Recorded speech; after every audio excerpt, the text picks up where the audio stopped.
Well, to be honest, they had to have a lackluster episode sometime, right? This episode of Star Wars Rebels actually left me kind of disappointed when compared to the first two. The episode, titled Fight or Flight, deals with Ezra and Zeb being sent out on an errand during which they bond, because apparently they are still not getting along. You can basically guess where it goes from here. It resorts to that tired old cliche of TV shows having to devote an episode to two characters that don't get along, going on this adventure together, and eventually bonding toward the end. Even good shows like Hawaii Five-0, the new Hawaii Five-0, had to do this. Frankly, I'm getting sick of it. Some of the ways in which Ezra and Zeb were in constant conflict I felt were pretty juvenile, in addition a little forced. That's not to say anything against the voice acting. The voice acting is still fine.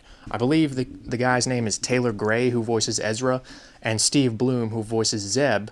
They still both do a good job, and the supporting characters like Tia Sircar, Freddie Prinze Jr., and veteran voice actress Vanessa Marshall, they're all fine as the supporting crew, except what I found disappointing about this episode is that the other members of the crew were relegated to bit parts. They were relegated to supporting characters while the episode focused on this tired old plot of Zeb and Ezra bonding.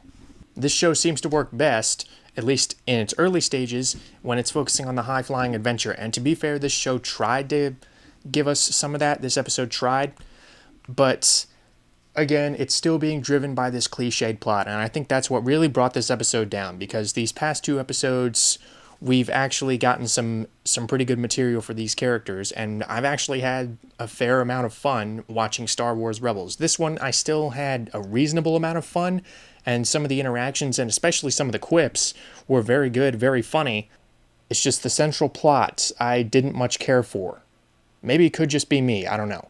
Another issue I have with the central plot is that it didn't really focus too much on the overall arc of presumably the season, or maybe even the entire series, that being the eventual growing of the Rebel Alliance and Ezra's Jedi training.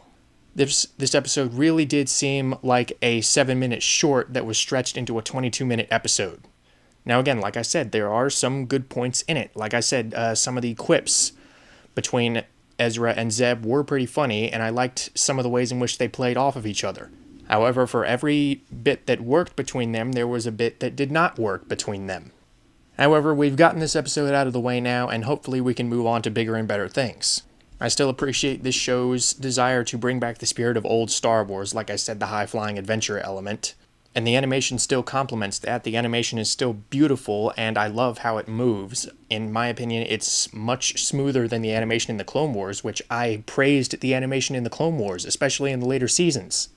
And even the music is by the same composer for the Clone Wars, but again, it's really trying to drift into that classic John Williams feel. There are lots of familiar musical cues. Hopefully they'll find a way to blend those with some new musical cues.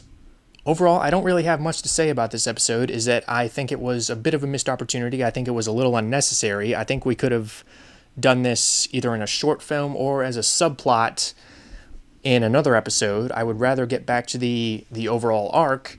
But again, I can't really classify this as a bad episode. I've seen bad episodes of television shows before, and in my opinion, this was not necessarily one of them. This was just a lackluster episode. Hopefully the next one will be better. As I said before, the voice acting is still very good, from the knowns and the unknowns. The action is still very accomplished. I am consistently impressed by the animation. However, another problem with this episode is that we were on the planet Lothal for what seemed like the third time at this point. Can we get to another planet, please? You have an entire galaxy of planets at your disposal, and you choose to linger on this one planet for 2 or 3 episodes straight. Change of landscape, please. And again, the main plot of this episode I did not really care for. I thought it was a little bit too thin and in my opinion, too juvenile to really sustain a 22-minute period of time.